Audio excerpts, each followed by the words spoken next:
কিছু মানুষ এই পৃথিবীতে আছে, যেটা বেশি সংখ্যায়, তারা কি বলে, আগে দেখব তারপর বিশ্বাস করব। আর কিছু মানুষ আছে সংখ্যায় কম, যারা বলে আমি বিশ্বাস করব বলেই আমি দেখতে পাবো। সো একটু আগেও যেটা তুমি বলছিলে যে আগে বিশ্বাস করতে হবে। শাহজাহান তাজমহল বানিয়েছিল, আমরা সবাই জানি। কতবার বানিয়েছিল? একবার।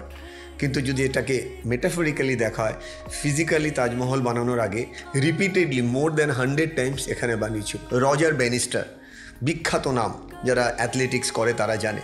রজার ব্যানিস্টার প্রথম মানুষ যিনি 1 মাইল 4 মিনিটের কমে দৌড়েছিলেন। তখন মেডিকেল সায়েন্স বলে দিয়েছিল যদি কেউ 1 মাইল 4 মিনিটের কমে দৌড়ানোর চেষ্টা করে তার হার্ট বাস্ট করবে। এবং উনি রোজ ভিজুয়ালাইজ করতেন ইট is possible, it is possible. Magic হয়েছে কি, উনি ব্রেক করেছেন, এটা ম্যাজিক না। উনি ব্রেক করার 1 মাসের মধ্যে প্রায় 200 জন সেম রেকর্ড ব্রেক করে। এটা কি করে সম্ভব? এতদিন মানুষ কোথায় ছিল? So it's all about your power of visualisation. You have to start believing first it is possible. তুমি যদি পসিবিলিটি থিঙ্কার দিয়ে যে কোনো জিনিসকে দেখো, মানে এই যে চোখের চশমাটার মধ্যে ওই পসিবিলিটি থিঙ্কারটা রাখো, সব জায়গাতেই কিন্তু আলো দেখতে পাবে।